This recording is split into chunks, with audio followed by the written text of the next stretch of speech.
ആര്യമ്പാവ് ആര്യനമ്പി ക്ഷേത്രത്തിൽ മോഷണവും നാശനഷ്ടവും വരുത്തിയ കേസിൽ പ്രതിയെ നാട്ടുകൽ പോലീസ് അറസ്റ്റ് ചെയ്തു. കല്യാട് സ്വദേശി മണികണ്ഠനാണ് അറസ്റ്റിലായത്.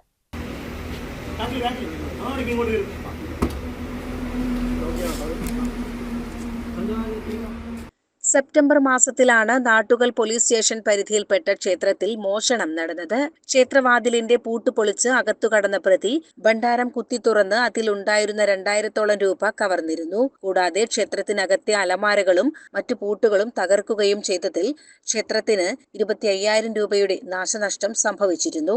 ഞായറാഴ്ച ഉച്ചയോടെ പ്രതിയെ ക്ഷേത്രത്തിലെത്തിച്ച് തെളിവെടുപ്പ് നടത്തി. ആദ്യം ഈ ഡോർ കൂടെ ഉള്ളിൽ കയറി. ഏതിനെ ഉള്ളിൽ കയറി?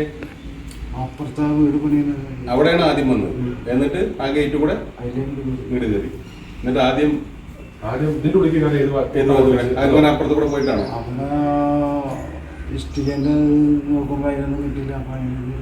ഒന്ന് അങ്ങനെ കയറി. അങ്ങനെ വന്നു. മുൻവശത്തെ പണി നടക്കുന്ന വീട്ടിൽ നിന്ന് കമ്പി എടുത്തു. പണി നടക്കുന്ന വീട്ടിലെ കമ്പി എടുത്തു. തുടർന്ന് കോടതിയിൽ ഹാജരാക്കിയ മണികണ്ഠനെ റിമാൻഡ് ചെയ്തു. Nattukal SHO A Habeebulla, civil police ഓഫീസർമാരായ കൃഷ്ണപ്രസാദ്, സുരേഷ് ബാബു എന്നിവരടങ്ങിയ സംഘമാണ് പ്രതിയെ കസ്റ്റഡിയിലെടുത്തത്. CCN ചത്തല്ലൂർ.